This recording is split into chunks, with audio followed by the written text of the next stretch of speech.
Muy buenas tardes, bienvenidos a 8 Magazine Ávila en este martes 20 de diciembre, que poquito queda ya para las Navidades. Estamos en directo, este es un programa abierto y desde ahora mismo, 5 menos 20, bueno, casi menos cuarto, y hasta las 6 y 10 aproximadamente les vamos a acompañar con muchos contenidos. Vamos a empezar hablando de autismo, bueno, realmente de una editorial que nació de Autismo Ávila, se llama La Estrella Azul, tiene ya muchos volúmenes en su haber. Vamos a hablar del último, además con su autor y con el presidente de Autismo Ávila.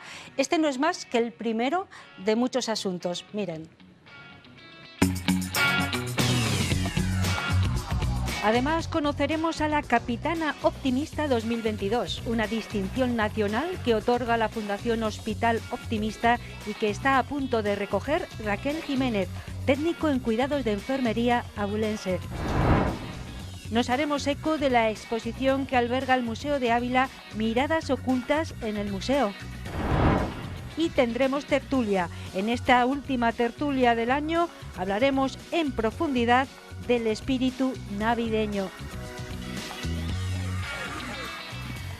Eso será para el final y como corresponde a estas fechas en las que nos encontramos, pero también, como les decía en sumario, vamos a empezar hablando de autismo y de una editorial, se llama La Estrella Azul, ya lleva un tiempo entre nosotros y muchos libros publicados en este sello.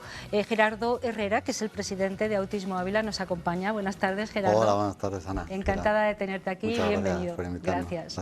Y además ha venido muy bien acompañado porque Arturo López es uno de los autores que ha publicado en este sello, en La Estrella Azul, su última obra, digamos, que ha nacido de este sello. Además tenemos aquí a un protagonista. ¿Qué tal? ¿Cómo estamos, Arturo? Hola, muy bien, muchas gracias. Sí, ya sabes, si quieres entrevistarla ahí le tienes para preguntar lo que tú quieras. Sí, bueno, luego nos hablas de esta historia porque este libro del que nos va a hablar Arturo es El autismo según Sheldon Cooper. Claro, un personaje muy interesante del que nos vas a hablar después, ¿no? Efectivamente, un personaje muy conocido de serie Big Bang Theory, que yo creo que conoce todo el mundo, una serie muy cómica, que nos deja muchos momentos muy graciosos y muy bonitos al mismo tiempo, y bueno, pues tenemos ahí a Sheldon representando un poquito como medio protagonista de este libro. Aquí le tenemos muy calladito, sentadito en su sofá. Ese es su sitio, me decías, ¿no? Ese es su sitio. Le queríamos poner al otro y ha dicho él, no. Bueno, casi le da un infarto al pobre. Quien sean seguidores de la serie ya sabrán que Sheldon tiene que sentarse ahí y sí, no hay otra posibilidad. Y aquí le tenemos. Bueno, primero, antes de hablar en profundidad de este último libro que ha creado Arturo para esta editorial, para La Estrella Azul, vamos a hablar un poco, Gerardo, si te parece, de este sello, de por qué nació, cómo, cuáles son los objetivos y si se van cumpliendo. Sí, desde luego que sí. Mira, nosotros comenzamos la labor editorial en Autismo Ávila hace ya 15 años, que publicamos el primer libro, pero son al principio los que hemos publicado sobre todo libros técnicos, manuales para que las personas que trabajan con personas con autismo y también para las familias que sepan cómo trabajar con ellos, cómo enseñarles a comunicarse, cómo proporcionarles una educación a medida y cómo pues, hacer en definitiva que tengan una mejor calidad de vida y que desarrollen al máximo su potencial. Y con esta línea ya habíamos publicado pues, telones de una decena de títulos cuando empezamos con este sello editorial de La Estrella Azul, donde nos pusimos como objetivo llegar al público general, no quedarnos en nuestros círculos cercanos, sino llegar a cualquier persona, cualquier niño de cualquier colegio, cualquier lector que pudiera estar interesado en una historia interesante. Una historia relacionada con el autismo, pero no necesariamente es lo que más les va a llamar la atención a los lectores, sino el hecho de que son historias divertidas, que hay una buena narrativa detrás de cada uno de los libros. Y también quisimos crear un espacio para que las personas autistas puedan expresarse y puedan ellos escribir también sus propios libros. Varios de los libros que hemos publicado, la mayoría hasta ahora de hecho, son testimonios personales escritos directamente por personas autistas, ¿no? Y también hemos publicado pues algunos cuentos donde alguno de los protagonistas tiene un trastorno del espectro del autismo, y también pues desde hace muy poquito nos hemos metido ya en la faceta de divulgación sobre lo que es el autismo expresamente, y aquí hemos contado con la ayuda de Arturo López, que es psicólogo en Autismo Ávila, y desde que ha hecho este trabajo pues también conocido escritor ya, porque lleva una ruta importante presentando el libro, por lo menos en Castilla y León. El autismo según Sheldon Cooper. ¿Por qué este personaje, Arturo, y no otro? Pues fíjate, aquí la persona que tiene la culpa de todo esto la tengo a mi izquierda, que fue Gerardo. Primero creamos un borrador un poquito para desmitificar los mitos que había en relación al TEA, y fue Gerardo que se le ocurrió que podíamos quizás relacionarlo con un personaje de estas características para llegar, lo que acaba de comentar, a un público un poquito más amplio, que de primeras a lo mejor no estarían interesados en el autismo, pero que introduciendo un personaje de este tipo pues podría interesarnos un poquito más. ¿Por qué Sheldon? Sheldon tiene muchas características, no todas, pero algunas de ellas, presenta características que se podrían asemejar a lo que podría ser una persona con autismo, en base a otro tipo de cosas que tiene que salen de lo que es el TEA. Pero aún así, es verdad que es muy buen embajador de lo que es el autismo. Nos puede contar las cosas, los problemas que pueden tener, las habilidades que pueden tener, y además mostrarlo en el momento en el que lo está explicando, porque él, a nivel conductual, con su conducta, nos lo va mostrando en el mismo momento. Entonces vemos la teoría y la práctica aplicada y conjunta en una cosa, digamos, dirigida hacia un mismo objetivo, que es el aprender sobre lo que es el autismo. Sheldon, encima, que es un personaje de una serie de comedia, ¿cómo aprendemos mejor las cosas? Con el humor. Con el humor nos entra todo muchísimo mejor, es mucho más divertido y se nos quedan más las cosas en la mente. Entonces Sheldon, a partir del humor, es un embajador perfectísimo. Es que estoy esperando a que hables, Sheldon. Pues eso llevamos esperando un tiempo, pero es mejor no pensarlo porque luego no para. Está a punto, yo creo que está a punto. Mejor que no empiece, ¿eh? Ya, bueno, hemos de decir que este muñeco, que es una maravilla, bueno, ¿quién lo ha hecho?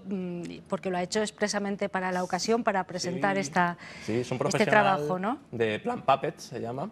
La persona que lo construyó se llama Armando, si no recuerdo mal, y hace un montón de marionetas similares a esta de personajes famosos. Entonces le encargamos un poquito el tema de Sheldon y fijaos, el resultado, la verdad, que es muy bueno, porque se parece muchísimo realmente al personaje. Sí, buscábamos que ocupara la cubierta, pero realmente nos está dando mucho más juego de lo que inicialmente habíamos previsto. Sí, sin lugar a dudas. Bueno, háblame un poco, Arturo, bueno, cualquiera de los dos, podéis hablarme de ello, pero Arturo, que es el creador un poco de esta obra, de este autismo, según Sheldon Cooper, ¿estamos hablando de un manual sobre autismo o es otra historia? No, es otra cosa. Claro. Estamos hablando de un libro de divulgación. Vale.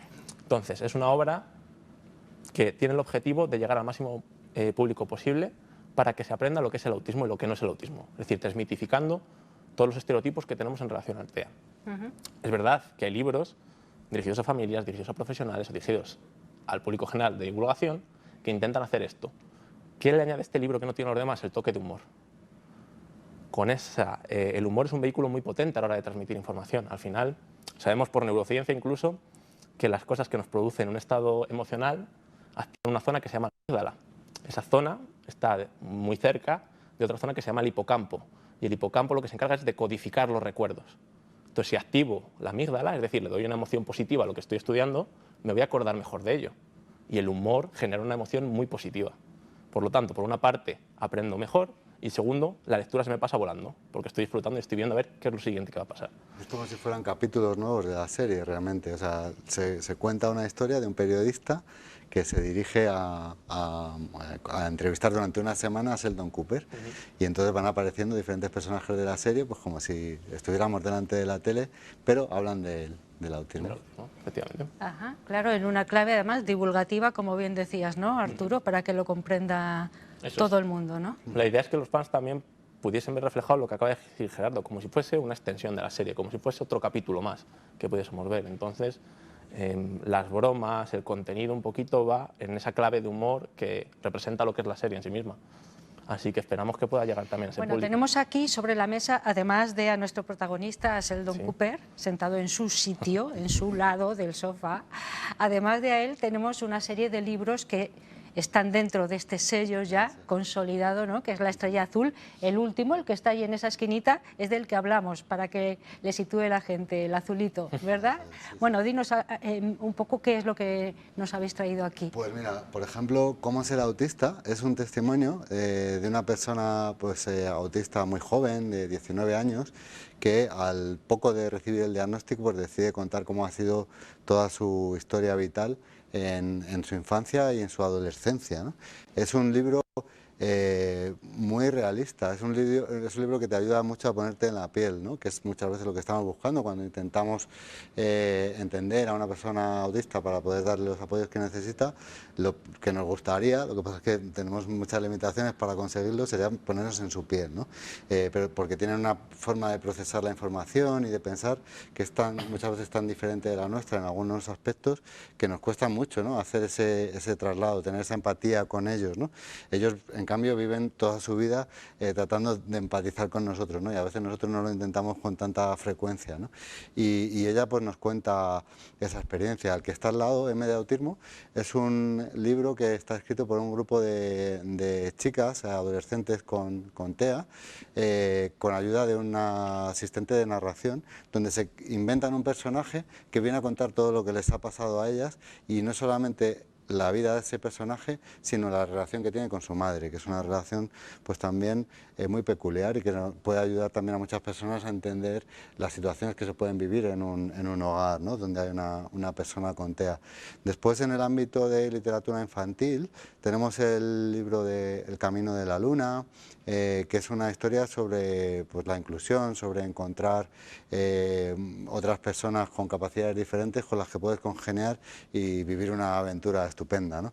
Y Adrián y el ropero viajero directamente es un libro de aventuras. Es un libro de aventuras pues, escrito en este caso por un papá de un niño con autismo de Granada, y es bueno, es una maravilla en lo que se refiere a las ilustraciones y a la historia que cuenta. Pues es un libro que a los niños les gusta mucho, pues ir descubriendo un capítulo nuevo cuando se van a dormir, y es un libro de aventuras. El protagonista tiene autismo, pero eso no afecta para nada en lo que es la historia en sí, porque es una historia sobre todo de amor, de ternura, de amistad con una vecina que conoce y de amor de su padre, ¿no?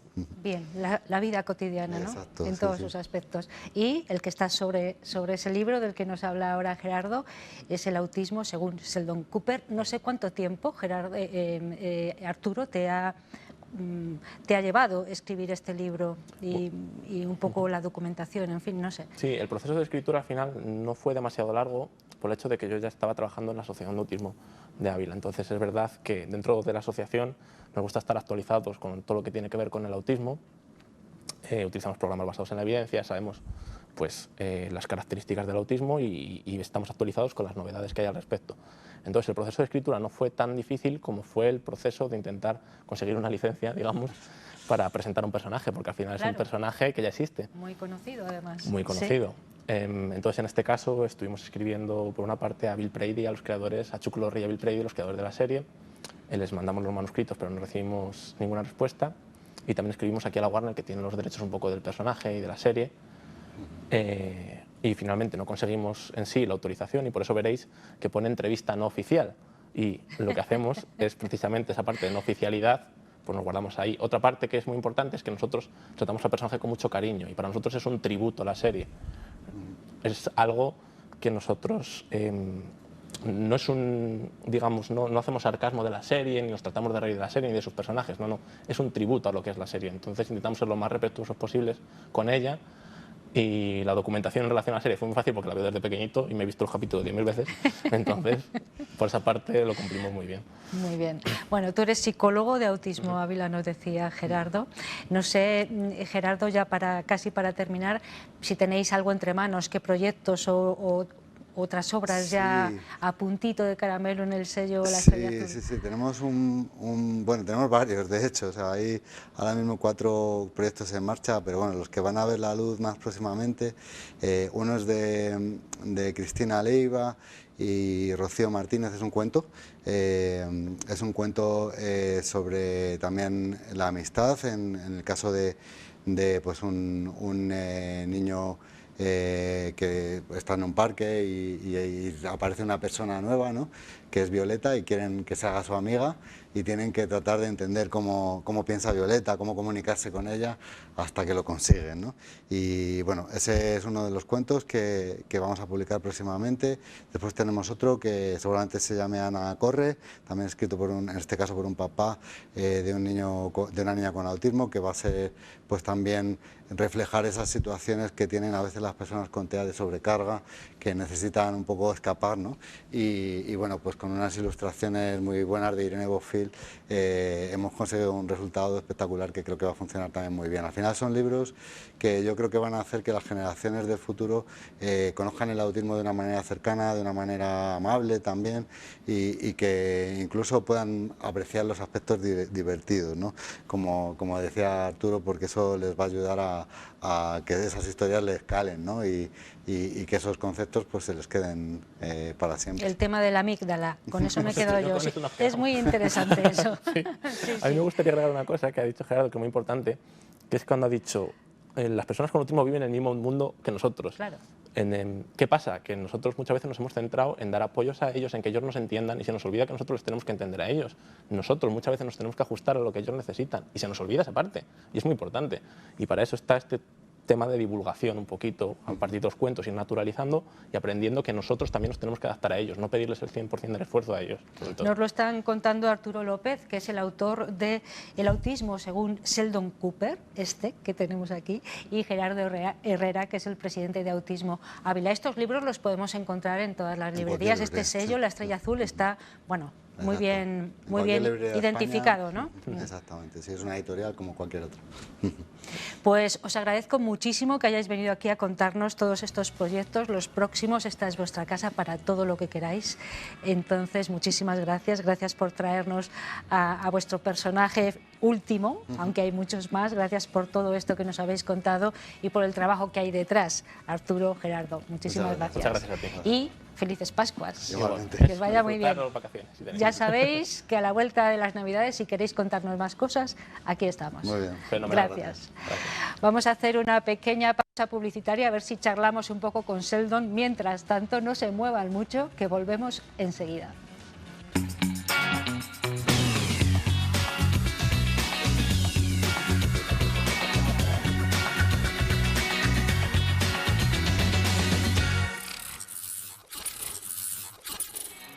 Cinco y 9 minutos, casi 6, estamos en directo, esto es 8 Magazine Ávila y hasta las 6:10 aproximadamente les vamos a acompañar con muchísimo gusto. Y ahora para hablar de algo también muy gratificante. Nos hemos hecho eco ya en los informativos porque es una noticia muy importante. La Capitana Optimista 2022 a nivel nacional la tenemos aquí, en el Hospital de Ávila. Es una técnica en cuidados de enfermería, se llama Raquel Jiménez y nos acompaña, está en directo con nosotros en 8 Magazine Ávila. Buenas tardes, Raquel. Buenas tardes, Ana. Todo un placer tener aquí a la Capitana Optimista, me quito el sombrero. Sí. Igualmente. Muchas gracias. Bueno, le acompaña, está junto a ella Virginia Sánchez. Ella es la supervisora de la 6ª planta donde ha prestado sus servicios Raquel desde hace muchos años. Ahora nos hablará Virginia. Muy buenas tardes. Buenas tardes. Gracias por estar aquí. Entre otras cosas, partió de vosotros, ¿no? De ti como supervisora de la 6ª planta, el presentar a Raquel a estos premios que no hemos dicho, convoca la Fundación Hospital Optimista a nivel nacional, ¿no? Sí, pero sabíamos que íbamos a ganar con Raquel. Es fácil. Bueno, en primer lugar, Raquel, tú que hoy estás nerviosa, estás más seria de lo normal, sí, ¿no? Igual sí. Pero bueno, cuéntanos cuál es tu trayectoria profesional en el mundo sanitario. Ya llevas muchos años, ¿no? Sí, bueno, primero darte las gracias por hacer visible el premio, que la verdad es que siempre es de agradecer. Y bueno, pues la verdad es que sí, ya llevo como 15 años trabajando como técnico en cuidados de enfermería.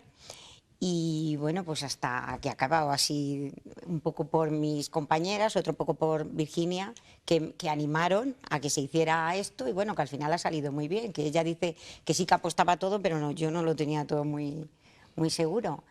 y muy contenta, la verdad, del resultado. Sí, ahora nos cuentas un poco porque ya te has hecho famosísima, bueno, estás ya súper acostumbrada a los focos y a ser el centro de atención, ¿no? Y de las miradas, de repente, ¿no, Raquel? De repente, me cuesta mucho. Bueno, pero todo partió de una imagen que podemos ver, si te parece, Virginia, la imagen un poco que sirvió como punto de partida para presentar este proyecto de que Raquel fuera la capitana optimista. La imagen que vamos a ver ahora es esta. Bueno, y ahí está sustentada por dos compañeras, ¿no, Virginia? Efectivamente, esa es una de las muchas fotos que tienen en la unidad, sí, porque bueno, son así de artistas y la verdad es que yo tengo que estar muy agradecida porque te hacen fácil el trabajo diario. Y esa es una de las muchas que tenía, que la seleccionamos pues para defender su candidatura. No se hizo para la candidatura en sí, pero nos ha servido para promocionarla y pasar los primeros filtros. Sujetan a Raquel dos compañeras que además hoy están aquí en plató, aunque las tenemos en bambalinas. Son Sonsoles y Sonia. Si podemos verlas, están aquí, pues además, yo creo que también orgullosas, ¿no? Ahí las tenemos, se les ve la carita de orgullo que tienen, ¿verdad? ¿A ti qué te parece todo esto, Raquel? Tus compañeras te apoyan, Virginia está aquí contigo, se ve que, bueno, que dentro de que estamos en un hospital, en una planta muy complicada, luego nos habláis un poco del tipo de patologías de la sexta planta, pero bueno, la alegría, el optimismo parece que rige un poco las vidas, es muy importante, es una forma de curar, ¿no? Sin fármacos. Sí, ¿no? bueno, yo muy agradecida, bueno, aunque no hubiera ganado, y esto suena como raro decirlo, pero es que es verdad, yo me sentía ya ganadora, porque las muestras de cariño de todas las compañeras o de gente del hospital, bueno, pues eso ya me vale. O sea, que aunque no hubiera salido ganadora, yo me hubiera sentido como tal. Bueno, yo y realmente nosotras, toda la planta, nos hubiéramos sentido así, como ganadoras. Y siempre está bien, claro, que a una la aprecien en su trabajo y que, bueno, que la verdad es que yo muy orgullosa y muy contenta de todas ellas, de verdad, no tengo palabras. Bueno, ahora vamos a poder, mientras charlamos, ver algunas imágenes de tu día a día en el hospital, porque además de que fuimos un día allí a verte, luego también hemos podido ver cómo es tu trabajo. Pero a mí, Virginia, sí que me gustaría que me hablaras de la sexta planta. Es una planta compleja, ¿no? Con patologías, bueno, difíciles y con estancias muy largas, ¿no? Que, bueno. Sí, a ver, la sexta planta lleva 4 patologías, como son la nefrología, cardiología, ginecología y oncohematología, que son 4 muy complicadas, cada una tiene su complejidad y juntas todas para el equipo de enfermería pues es como una bomba de relojería. Son pacientes con reingresos frecuentes, un paciente cardiológico, nefrológico, por su patología nos toca ingresarlos continuamente y luego los pacientes oncohematológicos que pasan de estar sanos y tener una vida normal con 20 años a pasarse un mes y pico dentro del hospital y les paramos su vida de golpe. Entonces es muy duro. Claro, por eso es muy importante el cariño, ¿no?, que proporcionáis a los pacientes y a las familias, Raquel, a quienes tú también prestas mucha atención, ¿no? Sí, es verdad que nosotros en general toda la planta presta mucha atención a los familiares porque somos conscientes de que hacen ingresos, como bien dice Virginia, en hematología, por ejemplo, hacen ingresos muy largos. Y claro, es que es muy importante que esté la familia con ellos, pero ellos también deben de estar bien para poder cuidar. Y al final hay veces que los olvidamos un poco, pero es verdad que es importante. Ahí estamos viendo un momento en el que llegas, bueno, pues Sí, a tomar la atención a un paciente, pero tú prestas mucho interés en que su familiar, su acompañante, su cuidador esté sí, también bien. En y este les caso, hacemos siempre muy partícipes en el cuidado de ellos, porque es importante también tenerles que contribuyan al bienestar de ellos, se sienten más útiles. Y bueno, pues en este caso es que era un paciente que ya había hecho ingresos más a menudo y bueno, pues la verdad es que luego le tenemos mucho cariño y él a nosotras también, ¿eh? Bueno, mientras seguimos hablando vamos a seguir viendo un poco tu trabajo diario, pero bueno, ¿cuáles son los pilares básicos en los que tú al levantarte y emprender una nueva jornada en el hospital te colocas? Dices, bueno, esto y esto, aparte de hacer, claro, bien, el trabajo que te corresponde, sin lugar a dudas, pero esas otras partes que no se ven o no son tan evidentes, ¿cuáles son? Pues lo cierto es que cuando llego al hospital tampoco le presto atención. Es que no sé cómo explicarte, es que está mal que lo diga, pero al final no hay nada estudiado, no hay nada que me haya preparado. Es simplemente llegar y por algún motivo detectas las necesidades de cada persona, tanto del enfermo como del familiar, y bueno, pues intentas un poco apoyarles, porque ellos tienen días muy malos.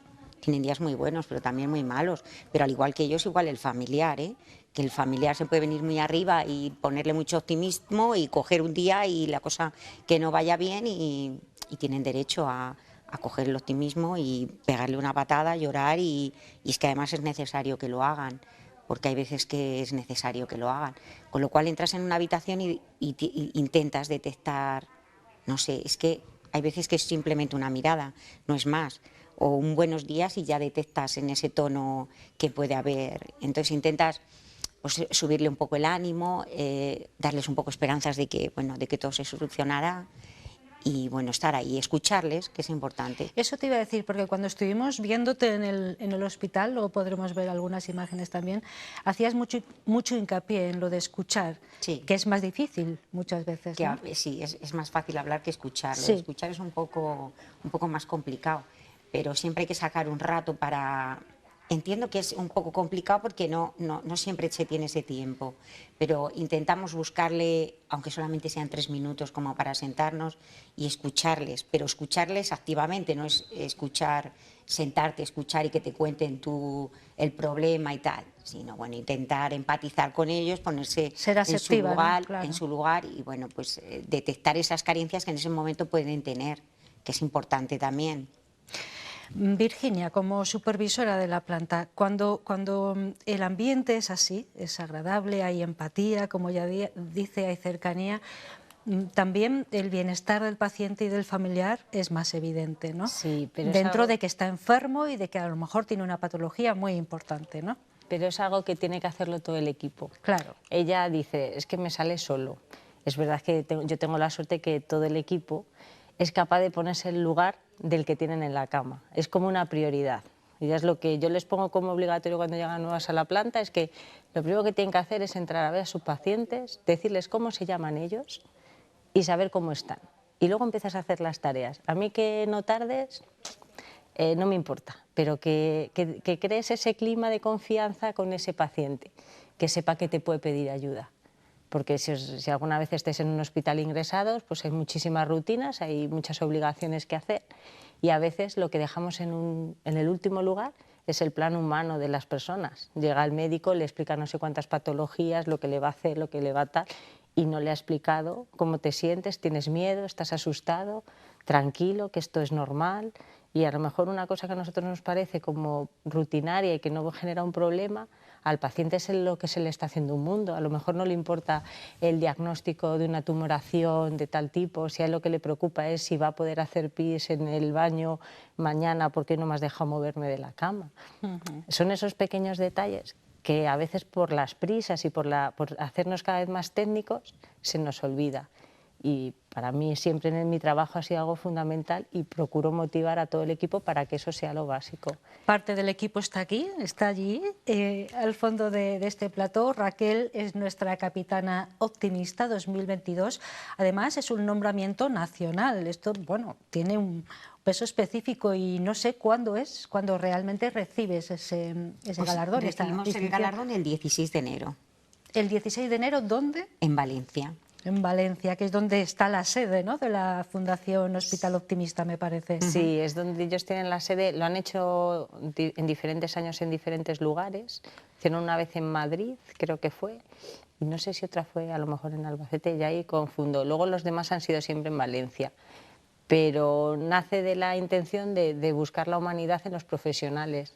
Y, por ejemplo, un hospital como es La Paz, a mí me consta que este año están invirtiendo en su calidad asistencial en volverse un hospital optimista en todos sus servicios, no solamente pues, en uno u en otro, sino está implementando los jefes de allí, que son líderes a nivel internacional en muchísimas cosas, pues han luchado porque el optimismo llegue, por ejemplo, a la Paz, que lo tenemos cercano, Y yo con compañeros de allí me dicen, Virginia, pero ¿y cómo los tuyos, que somos muy chiquititos, consiguen un premio tan grande? Claro, sí, Digo, sí es verdad que es un premio popular, pero es difícil de conseguir, no es tan sencillo. Es muy difícil, pero sí que está demostrado, ¿no?, que el optimismo o ese saber acompañar a pacientes y a familiares beneficia mucho la salud de las personas. Se evitan a veces muchos fármacos, ¿no? Solamente con el acompañamiento, ¿no? Yo también lo creo, yo sí.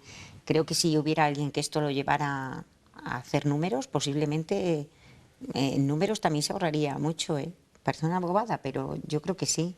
Y hay veces que cura más, es verdad. Hay veces que incluso una dolencia que tienen, pues a lo mejor, hombre, no voy a decir todas, pero llega un momento en el que hablamos con ellos, yo que sé, empatizamos, les contamos cosas de nuestra casa o tal, y se les acaba un poco olvidando, hombre, el dolor que es grande, ¿no? Claro. Pero hay veces que es solamente eso. ¿Compatibiliza su trabajo como técnico en cuidados de enfermería con ese saber hacer humano, que es lo que muchas veces también necesitamos en una zona complicada como es la planta sexta de un hospital, como es el Hospital de Ávila? Aquí tus compañeras, a las que podemos volver a ver, han estado haciendo así con la cabeza, sí, yo entiendo que sois un poco piñas, ¿no? Ahí me dicen que sí, y que os sentís pues satisfechas de que Raquel, el nombre yo creo que de toda la profesión, Claro, recoja este premio, ¿no, Raquel? Sí, al final este premio, hombre, en particular es de todas nosotras, de toda esa planta que todas aportamos algo todas. Yo siempre lo digo, es que todas no podemos ser igual porque cada una aporta una parte importante allí, pero todas, digo todas, como el equipo entero, como puede ser desde servicios generales, lavandería, la cocina, celadores, enfermería, cirujanos, todos, porque al final somos un gran equipo todos, y la verdad es que yo tengo mucha suerte porque, bueno, porque es que las tengo a ellas bueno, es que a ver qué voy a decir yo. Pero que os queréis, que se nota, que lo hemos visto nosotros, os queréis y queréis es verdad, a los pacientes y a los familiares, eso es muy importante. A ver si pronto, Virginia, tenemos que contar más cosas buenas de este tipo. Sí, creo que mañana o pasado saldrán, este año sacan 5 en cada categoría de los que son rango científico, porque el capitán optimista es del rango popular, es decir, pasan filtros, y según esos filtros pues sacan los 5 mejores a nivel nacional. Y luego la parte científica, que lo hacen a través de la Universidad de Valencia, y evalúan a los equipos. Y eso, en el Hospital de Ávila este año, vamos 4 equipos evaluados y 2 jefes. Entonces eso saldrá mañana. Mañana pues, pasado, creemos. A ver si tenemos buenas noticias pronto, nos las contáis, ¿vale? ¿De acuerdo? Bueno, pues a nuestra capitana optimista, a Raquel Jiménez, le vamos a dar un aplauso. ¿Os parece bien? Este es el aplauso para ella. Y a Virginia Sánchez, que es la supervisora de la planta sexta, en la que ha hecho posible también todo esto. Te agradecemos mucho que hayas aceptado también la invitación y venir aquí a contarlo en directo. Muchísimas gracias, Sonia Sonsoles, gracias por haber venido y por apoyar a Raquel y por el trabajo que hacéis también vosotras. Y nada, es un placer estar aquí con vosotras. Luego ya cuando recojas el premio vienes a enseñarlo, ¿vale? Venga, sí, claro. Sí. Hoy estaba un poco seria, hemos de decir, Raquel, porque... Pero bueno, ahora ya si queréis seguimos. Ahora estoy ya como más animada. Sí, bueno, pues nada, tenemos que parar, que vienen los anuncios, pero muchísimas gracias. Gracias a ti. De verdad, muchas gracias. Enhorabuena por ese premio bien merecido. Gracias. Gracias. Gracias. Hacemos la segunda pausa publicitaria y volvemos enseguida en un pispás para hablar de otros asuntos. Nos vamos hasta el museo. Bueno, el museo viene a nosotros para hablar de una exposición. No se vayan.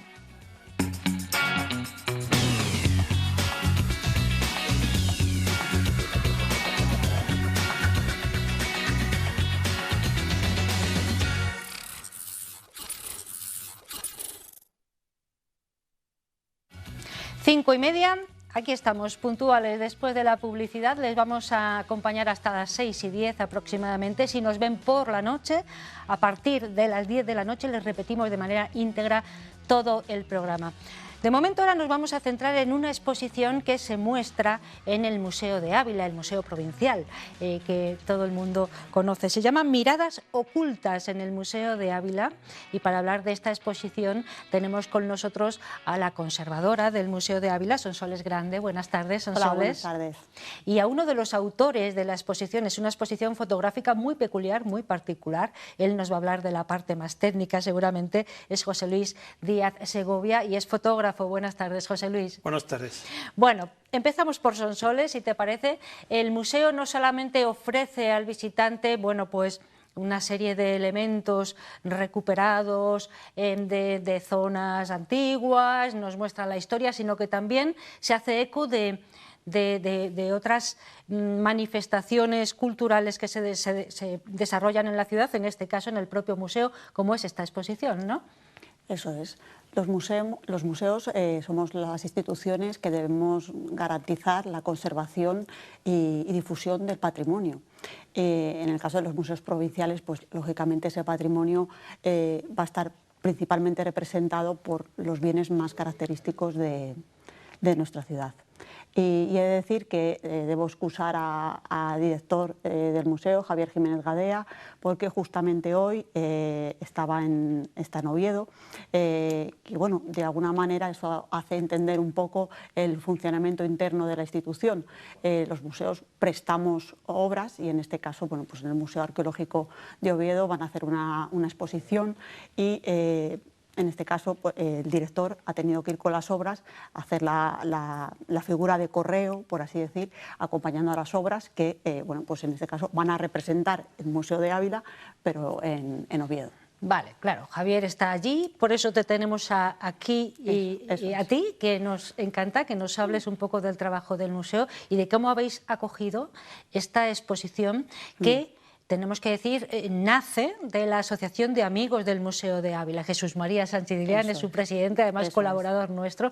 Nace de ahí esta idea y lo acogéis, me imagino, pues con mucho agrado, ¿no? Esta exposición de detalles del museo, ¿no? Evidentemente, la Asociación de Amigos del Museo, bueno, pues tengo que agradecer su enorme apoyo, ya que, bueno, pues sin esta asociación no se hubiera podido realizar la exposición. Y efectivamente la idea, vamos a decir, parte de Jesús Mari, del presidente de la asociación, pero la selección de piezas sí que la hemos hecho el equipo técnico del museo. De alguna manera, pues sí podemos decir que los árboles no dejan ver el bosque. En este caso, esta exposición casi trata de mostrar lo contrario, ¿no? Cómo a partir de los detalles vamos a ir descubriendo un bosque, una colección de un patrimonio pues enormemente rico, ya que hay piezas de carácter arqueológico, otras de carácter popular, tradicional, etnográfico, piezas escultóricas y con carácter artístico, de bellas artes, tablas flamencas, muebles. Bueno, pues es una exposición muy variada y bueno, que yo creo que va a tener... viendo parte de esas obras, son fotografías, miradas ocultas en el Museo de Ávila. José Luis, cuéntanos un poco ya la parte más técnica. Tú y un compañero tuyo que hoy tampoco puede estar aquí, se llama José Luis también, José ¿no? Luis Hernández Iglesias. Bien, decidisteis coger ese guante y decir, bueno, vamos a hacer esto. Sí, bueno, ha sido un reto porque la verdad es que no es fácil hacer fotografías a piezas de arte, sobre todo cuando están en un museo, que no se pueden hacer en un estudio, porque hay muchos reflejos, hay muchos brillos, las luces también a veces pues se meten en el objetivo, entonces fue un poco complicado y sobre todo porque algunas de las piezas estaban en vitrinas de cristal Sí. y no se podían sacar fuera porque estaba el cristal sellado y las tuvimos que hacer con el cristal delante del objetivo, entonces eso complicaba bastante las cosas. Y tuvimos que estar jugando con las luces, con un focus y bueno, pues gracias a la colaboración de José Luis Iglesias, que me prestó una ayuda importante con el equipo que tenía el de iluminación, pues pudimos hacer un trabajo pues bastante digno. ¿Cuánto tiempo os ha llevado este trabajo, José Luis? Pues el trabajo nos llevó 2 o 3 días porque hubo que repetir algunas fotos, Pero luego al ordenador pues tuvimos que estar cerca de 10 días en el proceso de edición y de retoque de las fotografías, que es bastante complejo.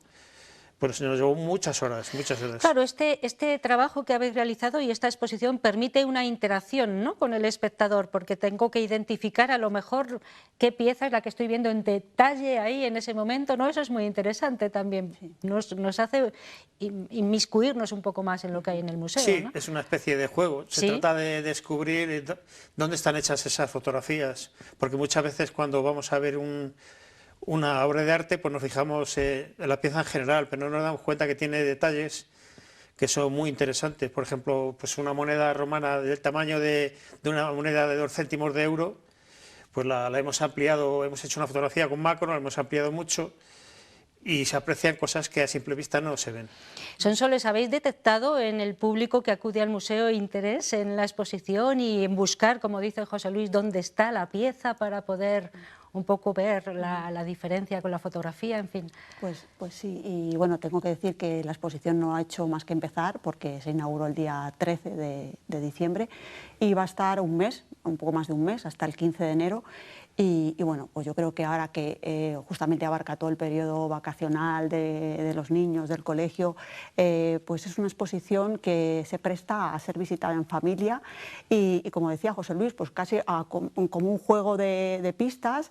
Al ver la cartela, pues tú lees lo que es la pieza, ¿no? Un vargueño del siglo XVII, un alabastro renacentista, y yo creo que te pica un poco la curiosidad de decir, ¿y dónde está? Y los vigilantes, de hecho, nos lo dicen, que hay gente que luego pregunta, ¿y esa pieza está aquí? ¿Es de este museo? ¿En qué sala está?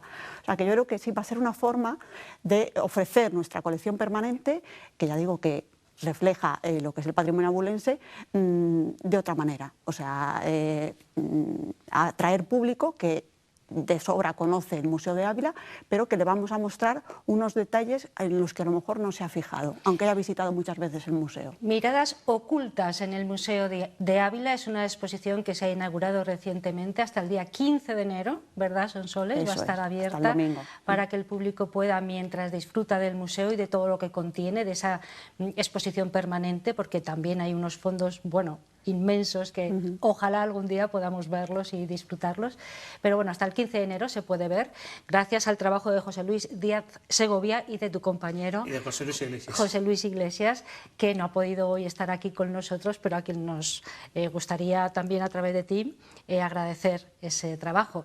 José Luis, pues nada, esto no ha hecho más que empezar, porque siempre estáis trabajando en cosas Pues interesantes, sí, ¿no?, relacionadas. Sí, siempre estamos haciendo alguna cosa y es interesante. Este trabajo además ha sido costoso, como nos decías, ¿no?, por las dificultades técnicas. La verdad es que cuando se ven unas fotografías de este tipo, pues parece que se han hecho en un momento, pero detrás de cada fotografía hay mucho tiempo de trabajo, no solamente a la hora de hacerlas in situ, sino luego después en el ordenador.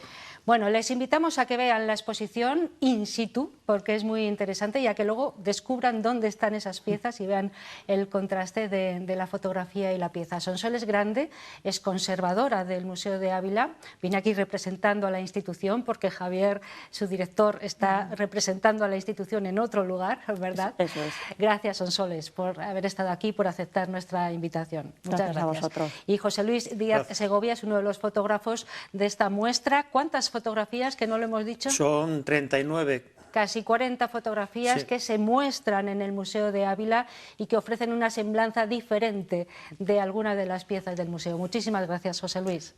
Que vaya todo muy bien. Hacemos la última pausa publicitaria y enfilamos nuestra recta final, hoy con tertulia, nuestra última tertulia de 2022.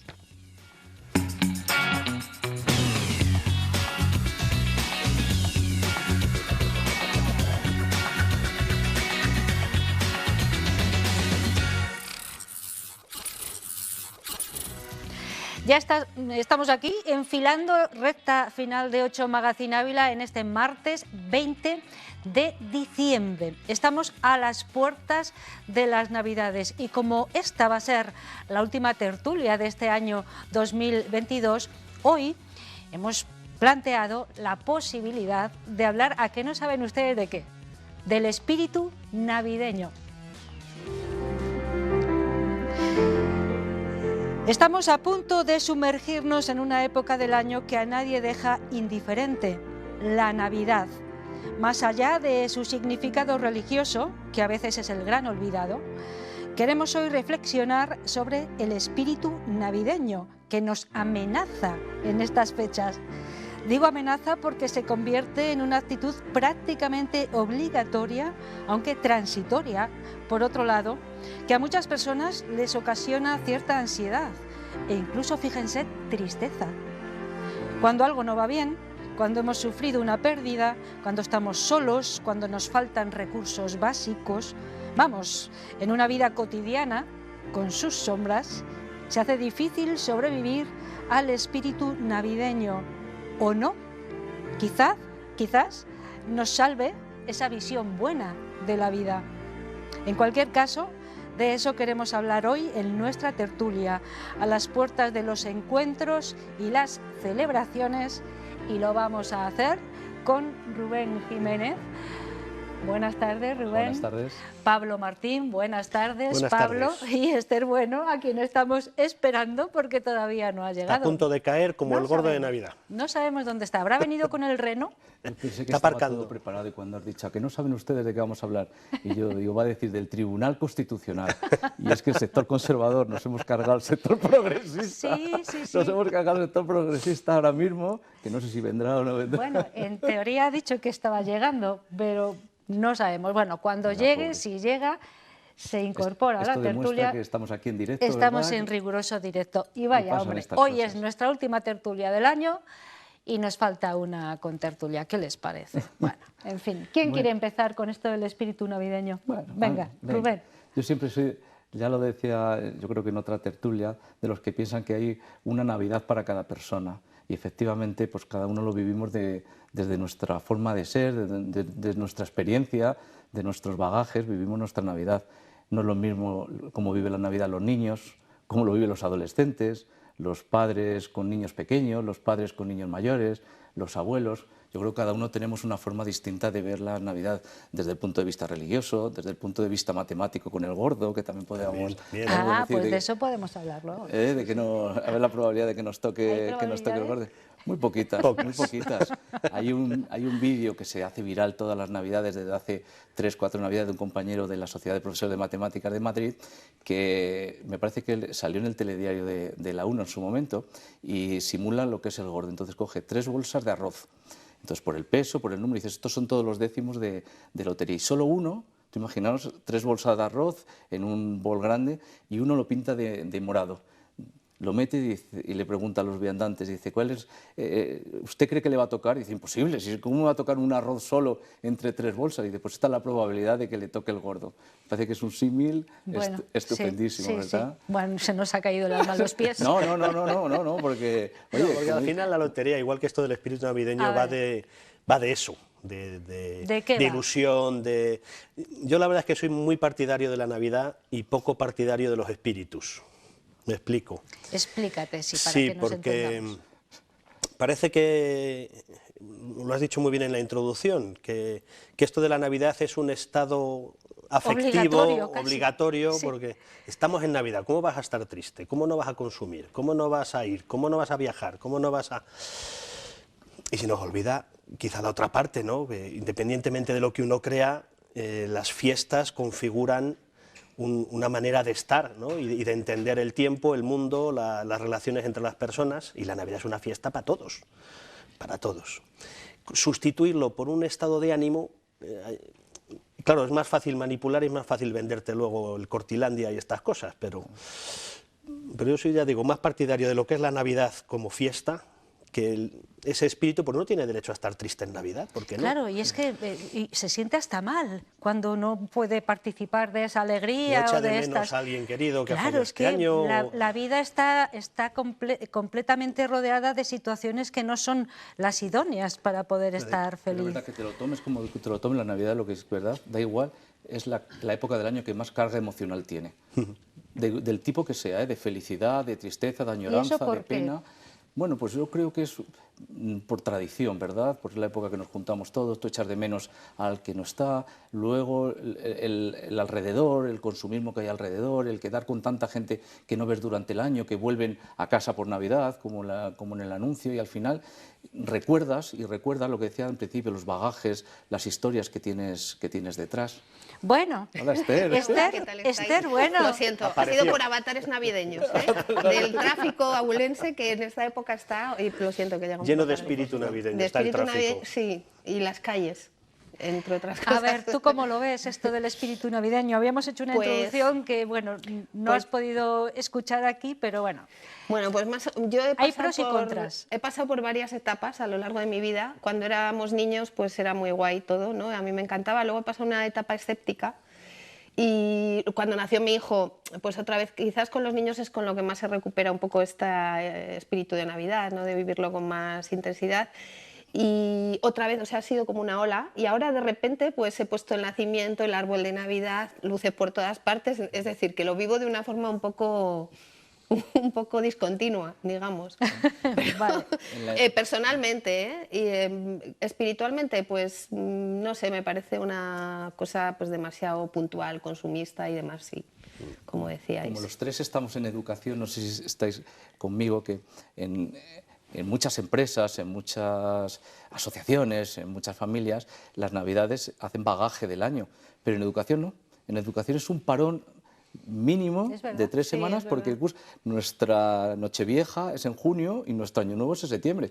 De hecho, no sé si os Me dicen pasa... abajo, bueno, eso de mínimo, 3 semanas. No, quiero decir que no es el corte. Bueno, en las bueno, empresas hacen el bagaje del año, ¿no? Nosotros el bagaje lo hacemos en junio. Y es verdad que muchas veces al hablar, hablo del el año pasado. Sí, el año pasado cuando fuimos de excursión a tal, no fue el año pasado, fue en el curso pasado, pero en este año. Y muchas veces nosotros en la educación, ¿verdad?, mezclamos cursos con años y para nosotros, es verdad, no hacemos ese bagaje que podéis hacer aquí en la empresa, de cómo ha ido el año y Sí, demás, ¿verdad? sí, sí, Los- sí, hace un las poco balance. las buenas intenciones las hacemos en septiembre. Entonces ya en octubre ya estamos de vuelta. De eso, de este año voy a dejar de fumar, voy a ir al gimnasio, voy a aprender inglés. Eso ya en octubre se nos ha pasado. Así que llegamos a enero ya limpios. de Bueno, pero aquello. sí que es verdad que se aprovecha también para en el cambio de año del claro. calendario para hacer ese tipo de Sí, propósitos, no sé. Sí, yo creo que todo el mundo se hace, bueno, es como una limpieza de chakras, ¿no? Es decir, bueno, acaba un año, aunque es muy, realmente no es verdad, ¿no? Quiero decir que la vida continúa, fluye y ya está, pero bueno, que en esos hitos así, pues dices, bueno, pues quizás para hacer nuevos propósitos o mejorarte un poco, Parece que el día 1 de... a ti mismo, ¿no? Decir, a ver, cuáles han sido mis Y yo- fallos este año y mejorarlo un yo tengo poco. una duda, ¿por qué celebramos la Navidad ahora? ¿Está comprobado que Viene de antiguo, viene hasta de los porque celtas, bueno, yo creo. claro, ¿eh? si se medía el tiempo de otra manera y había otro calendario y Sí, tal, pero era ¿cómo, el cómo es? solsticio de invierno. Claro, Sí. ¿cómo Desde los sabemos que celtas- ahora es cuando... Siempre había una fiesta en esta... Sí. Era el invernales. renacimiento del sol. Los días dejaban de ser Va más todo cortos. con la naturaleza, realmente. Y volvían a ser los días un poco más largos. El sol parecía que renacía. Entonces era ya Navidad, nacimiento. el comienzo, pues efectivamente. Luego los cristianos aprovecharon esa fiesta y dijeron, qué mejor fecha para celebrar el nacimiento de Jesús. Vale. Primero fueron los celtas, luego los romanos hicieron los Saturnalias, sí. los saturnales, que además coincidía con el fin de la siembra de invierno y en la agricultura, es verdad que se descansaba ahora estos meses, en el hemisferio norte, hablo del hemisferio norte, que se descansaba del arduo trabajo de la tierra, y Navidad, nacimiento de eso, el resurgir del sol, los días más largos y todo asociado al solsticio de Bueno, invierno. volvamos al tema ese de la obligatoriedad de sentirnos más felices o con más empatía hacia los demás, de llevarnos muy bien toda la familia, de hacer las paces, esa cosa obligatoria que quien no la siente se siente fatal, claro, y hasta triste y bueno, deprimido. Yo es que creo que pasa como en tantas cosas que el discurso nos lo han robado la publicidad. Sí. El discurso nos lo ha robado el establishment, el comercio, las grandes empresas, Coca-Cola, pues, Papá Noel. Papá Noel es una botella de Coca-Cola. ¿Y qué tendrá que ver una cosa con otra? Pero se han apropiado del discurso y a mí es lo que me da más rabia. Por eso digo que eso del espíritu navideño, cuidado de qué estamos hablando. Porque porque efectivamente al ser días tan importantes donde necesitamos parar y aprovechar y vernos en familia, y viene de tan antiguo que tiene que ver con nuestra propia naturaleza, del invierno, pero que eso se lo quede el Corte Inglés, es lo que a mí me da rabia. Entonces, a mí un poco dejando de lado... Pero alguien te podría decir lo mismo con el cristianismo, con el catolicismo, que también se apoderó de esa fiesta... Sí, pero el cristianismo ha generado una cultura a lo largo de 2000 años, claro, somos judeocristianos, quiero decir, y si hoy nos juntamos en familia es por algo. Y si es vacaciones, y tenemos 3 semanas de vacaciones en educación, es por algo. Nada más. Si fuera por los Saturnales serían 3 días. O sea, nada más lo ha dicho ella. Esther, querías yo creo que dejando de un lado el tema religioso, yo sí que agradezco que haya una época en la que poder, si quieres, ahí está el kit. Para mí es el kit de la cuestión, que no sea obligatorio y que nadie se moleste si no haces algo con alguien.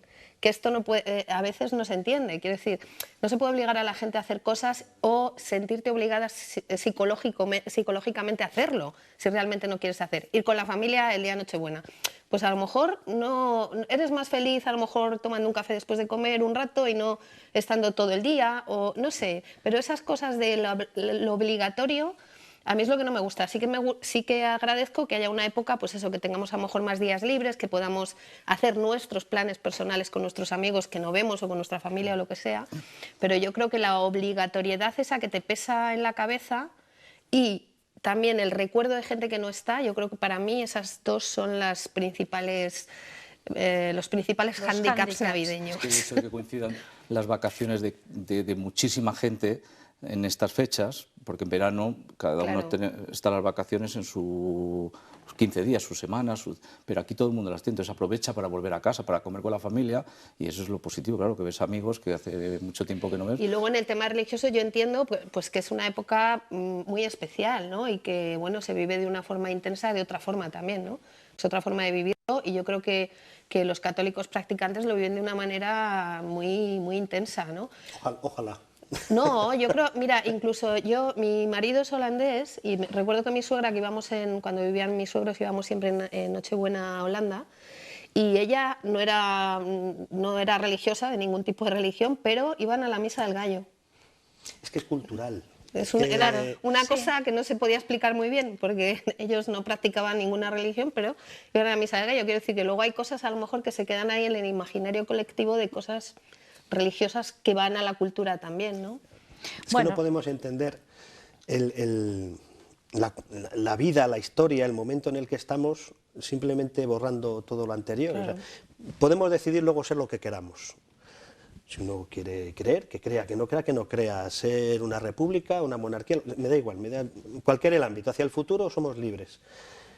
Pero si olvidamos de dónde venimos, esa decisión ya van a hacer coja.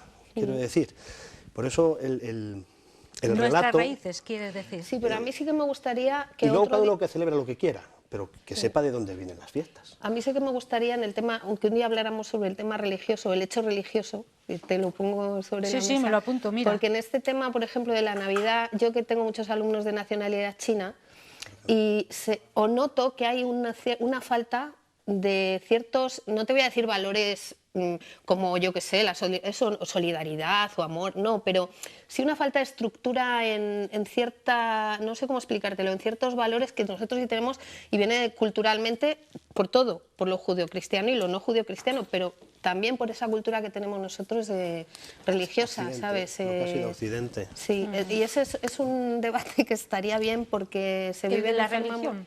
Sí, del hecho religioso, cómo se vive, religioso. ¿No? Bien. Una de estas lo apunto. Leyes educativas que hemos tenido, teníamos una asignatura que era Historia y Cultura de las Religiones. Sí. Y era muy interesante. Que estaba esa asignatura, fenomenal, porque no se puede entender la historia sin la religión. Y como desde el concepto histórico, no desde el catolicismo, el judaísmo, ¿verdad? Es la historia y la cultura de las religiones. Me pareció una asignatura...